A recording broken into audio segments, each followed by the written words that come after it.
Hungry for a victory. Here's Darren to call home the Latrice Classic. Ready. Light went on, racing in the Latrice.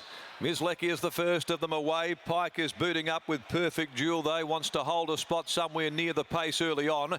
Friars Fantasia and out very wide Snow Chino as they go through the crossing at the 1600. Royal Strata settling in front of Aconite, iArt, and Whiting's going to drop like a butterfly back to be last as they settle down and sweep around the turn at the 1400, which takes them over to the back straight as a party rolls forward now with the Machino mare, Snow Chino. Took up that roll of Pacemaker once again, fired up onto the bridle at the 1200, led by 2 lengths Friars Fantasia. 2.5 Ms. Lecky, third, a length away Royal Strata. They're going along at a very good gallop. On the rails next is Perfect Jewel getting back into the field in company with Aconite, like a butterfly with a trail on her back. And now on the inside last is iArt. 900 left to go here in the Latrice Classic. The leader Snow Chino, this baldy face mare out by 2 Friars Fantasia, who does have to tow the others up to her.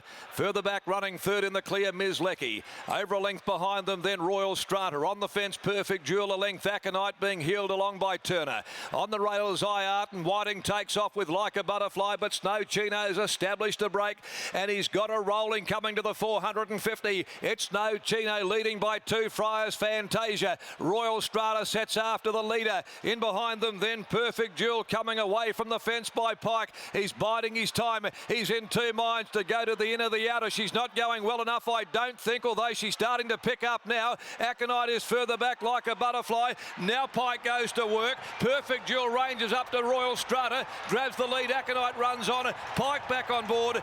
This is the formula. Comes away Perfect Jewel back into the winners list, and Pike has now had 7 rides, 5 wins on her, and that has to say something. In behind them then running second Royal Strata from Ms. Lecky, Aconite, Snow Chino, iArt, Friars Fantasia, Like a Butterfly, and he is the man. He is the man for the moment when you need him most. Perfect Jewel had been in and out of patchy form since the Asian Bow. William Pike, well, he knows her so well, and he just had a sense. He had a sense with her with the 60. He had to nurse and bide. He kicked up early, got back a little, and then he was in 2 minds. Does he go to the outside? Does he go to the inside? And for one moment, she just seemed to labour slightly under the 60, but then he clicked her up. He whispered, and she responded, as she's done on 5 occasions with him in the saddle. And it had been 770 days since they last teamed up for a victory. And he was back on board this afternoon. Perfect Jewel, number 1. The Latrice Classic goes to the Cerise and White. An important victory at Group 3 level by Redute's Choice out of Star Encounter, trained by Adam Durant. Second placing to number 6 Royal Strata, Lucy Warwick by Stratum from Clare Castle, trained by Justin Warwick. And Aconite has held on for third by Discorsi, Brett Pope, Troy Turner, in front of number 4, the tiring Snow Chino, who went out strongly, 149.18. That's a good gallop, a very good gallop. And it took its toll there at the end of the 1800, which was a first test today. 1 3/4 by 2 1/4, 37.47 the last 600. So they were off their feet late, and she gave every impression of that under the 60 kilos, but she found, and she was simply better than them on the day. Race 7, the Furphy Summer Scorcher, over 1,000 metres at 4:20.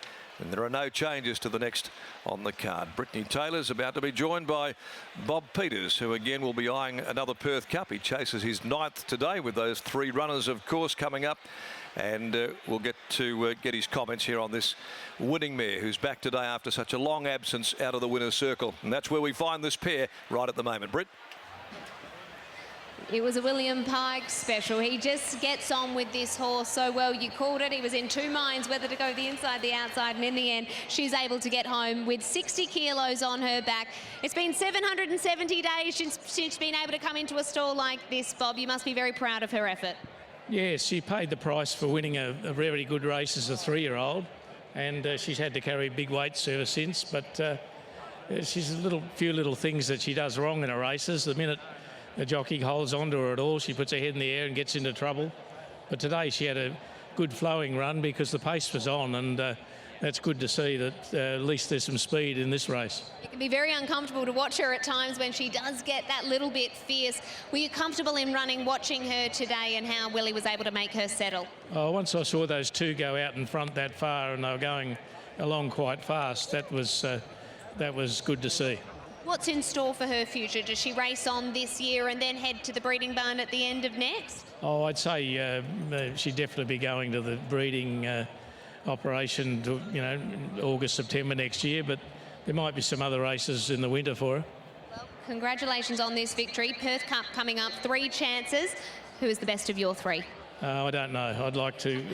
I don't know at all. I'd just be very happy to see one of them. Hey, last week you were pretty bullish when you thought Mississippi Delta. Does that mean you're starting to bring Star Exhibit more into the calculations? A little bit worried about the barrier because she could be trapped wide again.